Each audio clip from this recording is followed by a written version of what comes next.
Alors, venons-en à l'actualité française, avec évidemment les élections présidentielles. Juste avant, vous-même, vous aviez une actualité en fin d'année dernière, avec la sortie d'un nouveau livre, dont je suis l'éditeur, Antifa. Comment vous prenez le fait de ne pas avoir été invité dans les médias français, alors que quelqu'un comme Tariq Ramadan, par exemple, est un invité quasi permanent? Bon, ça c'est normal, donc Tariq Ramadan est considéré comme politiquement correct quand même encore par, je dirais, la plupart des dirigeants. On essaye, disons, de le considérer comme le musulman alibi de bonne compagnie, même si de sérieux doutes ça apparaissent et puis ça se craquelle tout le temps, mais quand même, alors que quelqu'un qui fait partie d'un parti de populistes, de souverainistes, surtout ce que l'on ne nous pardonne pas, c'est que nous ne sommes pas des mondialistes, c'est que nous ne sommes pas des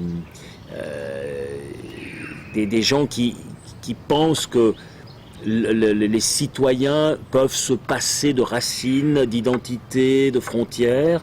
Au contraire, nous désirons redonner ces lettres de noblesse à la souveraineté des États-nations, ce qui n'empêche pas une collaboration tout à fait positive entre des États-nations qui s'assument.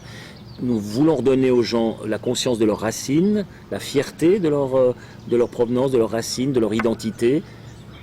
Moi, je ne trouve rien de condamnable en cela. Ça ne veut pas dire rejet de l'autre. Ça veut simplement dire que je ne peux accepter l'identité d'un autre valablement que si j'ai d'abord accepté la mienne.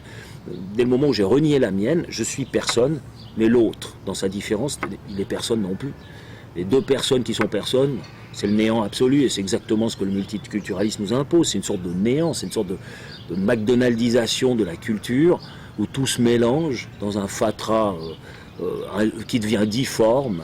En Suisse, on a un mets qui ressemble à ça s'appelle le Bircher Müsli. Vous mettez tout dans la même, puis vous mélangez. Ça donne pas vraiment quelque chose de très, de très esthétique, c'est clair. Mais pour revenir à ma question, donc quelqu'un comme Marine Le Pen, sans vouloir vous comparer, est quand même très invitée dans les médias alors qu'elle défend des idées quand même assez similaires. Mais vous ne l'êtes pas. Pourtant, Tariq Ramadan l'est. Donc et lui, il est suisse aussi, comme vous. Il vient de Genève aussi. Enfin. Ouais, mais Tariq Ramadan, il a d'abord de nombreux soutiens internationaux. Il y a Kwardaoui derrière lui qui finance, donc c'est quand même un empire financier. Ouais, non, mais lui, alors, ce genre de choses, il finance pas. Ça, lui, il s'occupe de son petit jardin secret qu'est la Suisse, et point. C'est d'ailleurs, je pense, une erreur. Il devrait élargir son champ d'action. Parce que le jour où nous serons entourés de pays qui, comme nous, connaissent la démocratie directe, les pressions sur la Suisse seront nettement moins grandes. Les peuples s'arrangent.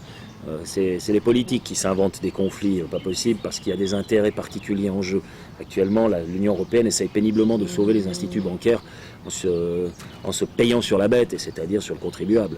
Je trouve ça scandaleux ce qui se passe en Italie quand on voit que c'est des anciens employés de Goldman Sachs qui prennent la tête de l'Italie et puis de la Grèce. Il y a quand même des soucis à se faire. Bon, alors là, je ne peux pas dire. Évidemment, je connais ça en Suisse aussi, cet ostracisme existe. Dès le moment où vous vous dites de droite et que vous vous assumez comme étant de droite, vous avez un gros problème de nos jours. Donc c'était comme il y a 30 ans, il ne fallait pas le faire au niveau de la gauche. Maintenant, c'est au niveau de la droite. Mais le pendule finit toujours par changer de côté. C'est possible qu'ici 10-20 ans, être de gauche sera considéré comme complètement ringard et c'est eux qui auront de la peine à apparaître dans les médias. Là, actuellement, c'est nous que ça touche.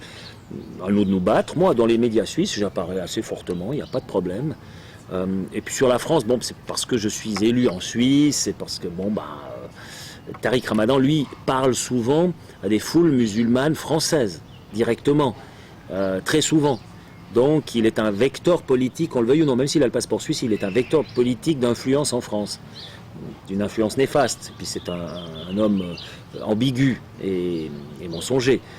Évidemment, il a deux visages. On le sait. Il n'y a qu'à voir les enregistrements, devant quel public il fait le discours, et ça change complètement de ton.